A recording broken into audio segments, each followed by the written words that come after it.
Welcome to this explainer. Look, today we're tackling something every career PLC programmer faces, taking a hard, practical look at bridging the gap between Logix 5000 ladder logic and structured text, and we're going to do it by leveraging AI.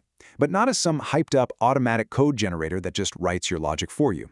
Instead, we're using it specifically as a Socratic tutor. As working engineers, we know the real challenge here isn't just learning a new syntax, right? It's successfully transitioning your established engineering mindset from traditional ladder over to structured text right inside the Studio 5000 environment. Let's just get right into it. The real barrier to mastering structured text? It's absolutely not the syntax, it's the mental model shift. In traditional ladder logic, we're totally used to parallel, visually apparent power flow. Every single rung is evaluated every scan, and you can seamlessly trace an XIC to an OTE with your own two eyes. But structured text is a whole different ballgame. It's sequential and procedural, meaning it executes top to bottom, statement by statement. The core challenge is moving from that cozy, familiar visual layout of states to the invisible, top to bottom execution of text. So here is our pragmatic, hype-free roadmap for today. First, the mental model shift. Second, the pragmatic case for ASK.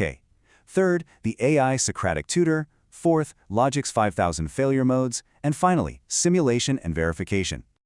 Starting with Section 1, the mental model shift, moving from parallel to sequential. So what's the root problem here? Well, think about how our brains actually process logic. Picture yourself troubleshooting a machine at 2 a.m. on a Tuesday. You can easily trace power flow and state conditions visually on a ladder rung. But sequential code? That means race conditions hide entirely in the order you wrote the statements. This creates what's known as the execution order bug.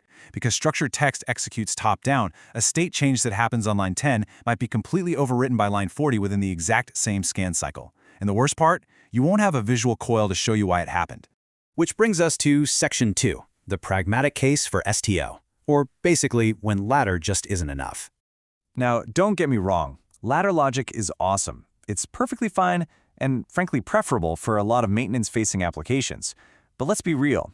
There are specific areas where structured text is vastly superior in Studio 5000. It absolutely outshines ladder when you're dealing with complex data. If you have ever tried to parse strings or handle communication packets in ladder, you know exactly how painful that can be. Structured text is just a natural fit for handling nested UDTs, arrays, and recipe logic where you need conditional branching or loops.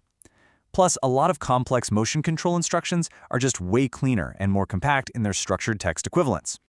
All right, Section 3, the AI Socratic tutor, where we break down a 5-step protocol. Okay, so how do we actually learn this procedural mindset without blindly copy-pasting generic code that we can't maintain down the line?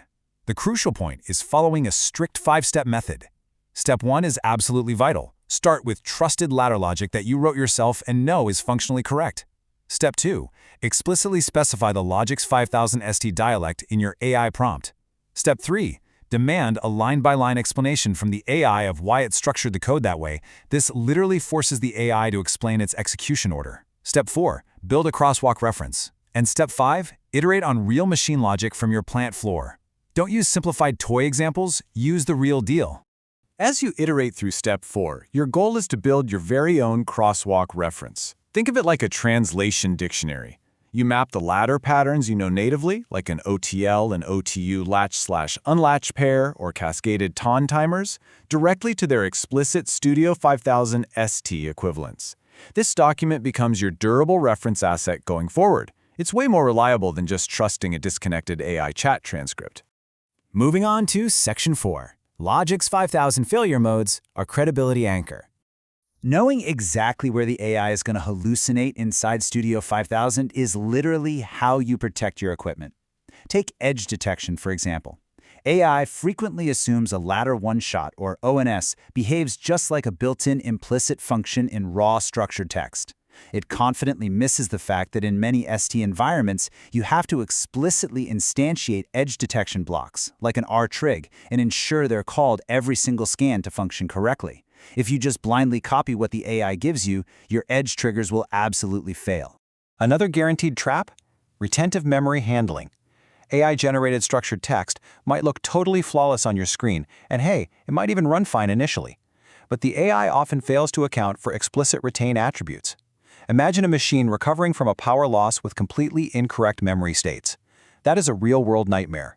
The code will behave completely differently after a power loss or a controller cycle compared to your original proven ladder logic.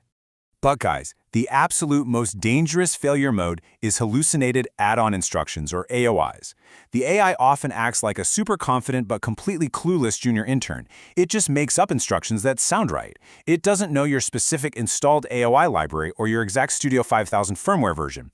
It's going to confidently generate syntax for instructions that literally do not exist. And because it produces confident, fluent syntax, it doesn't immediately look like an error. It looks like real logic's code, right up until you actually try to compile it.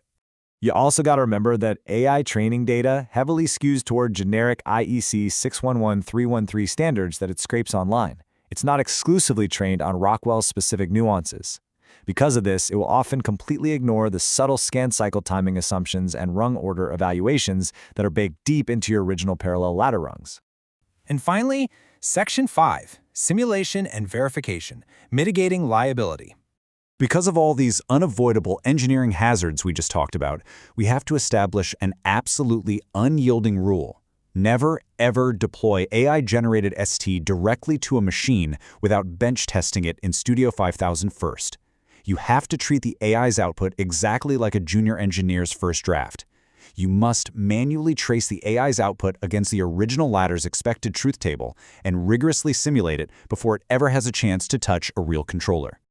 At the end of the day, for anything touching machine safety, interlocks, or regulatory compliance, the liability falls 100% on you. The engineer who deploys the code owns the correctness, not the AI. The AI is simply a tutor to help you along. You are the professional responsible for the facility. So, as we wrap up this explainer, I want to leave you with a direct, practical challenge. What specific, known, trusted routine from your plant floor are you going to pull today to start building your own ladder-to-ST crosswalk? Grab a routine you already know inside and out, apply the 5-step protocol, and start mastering that sequential mental model.